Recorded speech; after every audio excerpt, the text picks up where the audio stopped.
soo dhawaada soo dhawaada akhyaarta qiimaha badan leh.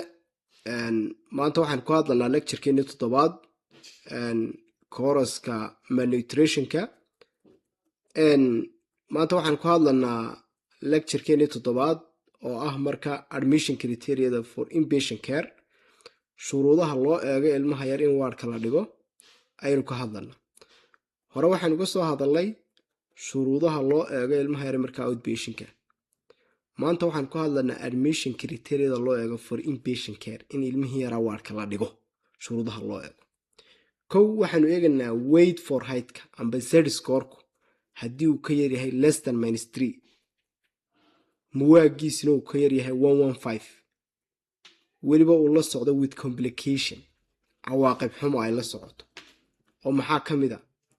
waxaa ka mid a barar inuu jiro, barateral edema, triplasa iyo wax ka badan, amba marasmus in unuu la socdo markaa barar uu la socdo, no amateed ilmihiioo markaa waxba cunayn, ilmihiioo le markaa matag badan, ilmihiioo le fever ka badan 39, amba ilmihiioo le hyperthermia, xumad ka yar 35, ilmihiioo le lower tract infection sida pneumonia, ilmihiioo le markaa severe anemia, ilmihiioo le markaa skin infection, amba ilmihiioo tabcaana, ilmihiioo mararka qaarkood unconsciousa oo convulsion iyo gariir keenaya.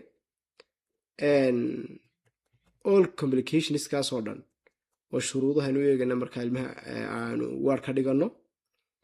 sidoo kale waxaanu eeganaa ilmaha markaa laga soo celiyey, mararka qaarkood laga soo refergareeyey outpatientka. waxaa jira ilma outpatientka joogay oo amba lagu arkay new complications cusub, amba lack of weight gain, miisaankiisa uu kori waayey, asagana dib baa loo soo celinaya. amba hooyadii oo doorata Joseph Carrier, hooyadii oo doorata markaa amba masaafada ka timi fog tahay, amba baahi kaleba ay jirta, haddii hooyada codsatana waa loo tixgelinayaa hooyada oo waa loo dhigaya. waxaan ku hadlanaa promotion between phases. the must be waa in loo eegaa markaa criteriadan baa loo eegayaa caruurta in ilmihii yaraa laga gudbiyo. tusaale ahaan qodobka koobaad criteriada loo eegaya ilmihii yaraa in laga gudbiyo phase 1 oo loo gudbiyo transition phaseka. maxaa loo eegaya? kow, ilmihii yaraa ama teedkiisa amba wuxuu qaadanaya waa inuu soo improve garoobo, soo fiicnaaday. tusaale ahaan caanihii loo qoray iyo wixii la siinayay ama buskudkii la siinayay waa inuu soo fiicnaanayo, soo improve garoobaya.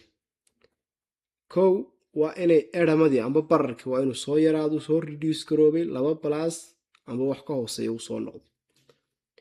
waa in markaa complicationkii uu ka bogsado, ka recovery uu noqday, dawadiina uu qaatay. waa inuuna ilmahaasi u baahayn in AV wax laga siiyo. AV waa kaanoolihii in wax laga siiyo, iyo NG-tube inuu midnaba u baahnayn. waxaanu eegnaa criteriada kale in transition phaseka caadi ahaan waxaa loo qaybiyaa, waxaa jira 3 phase.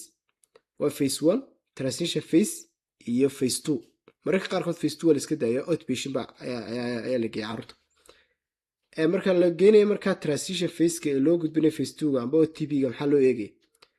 inuu ilmihii ama teedkiisii markaa good noqday, uu soo fiicnaaday, in 75% uu qaadanayo buskudkii loo qoray amba caanihii efadranka loo siinayay uu qaadanayo ilmahaasi, inuu bararka yaraado 1+ yahay amba uuna absan yahay uuna jirinba, in markaa wax markaa complicationa ayna jirin, dawadiina uu dhammaystay, ayayna iyadana u eegina.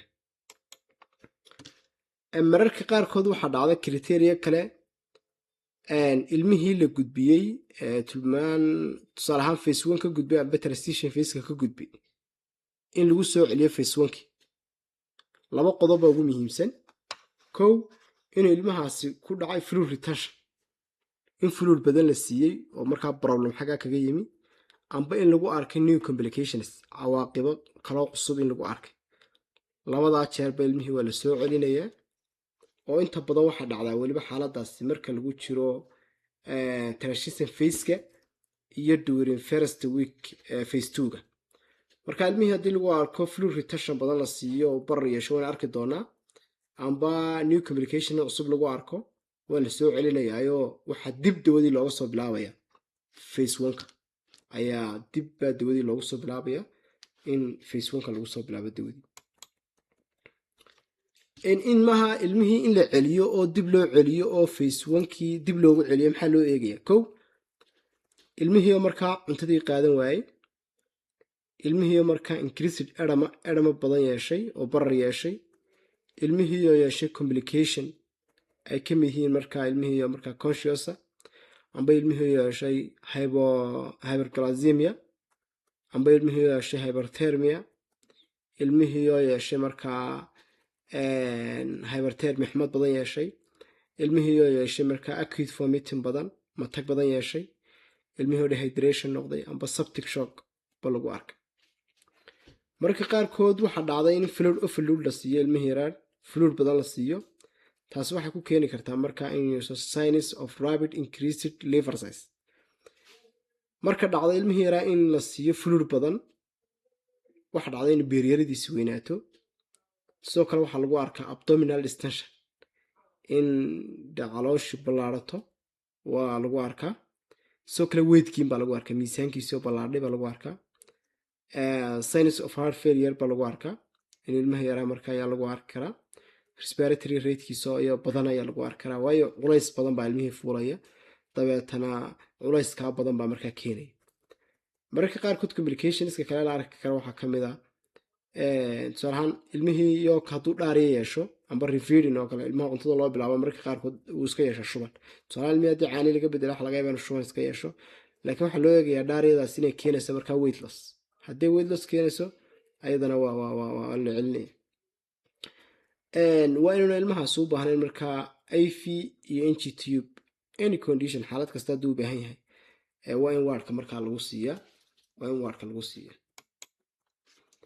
ilmihii yaraa. imika waxaanu eegaynaa the patient follow up in stabilization centerka, follow upka loo sameeyo iyo sida loola socdo ilmaha yar xaaladiisa ayaynu eegaynaa.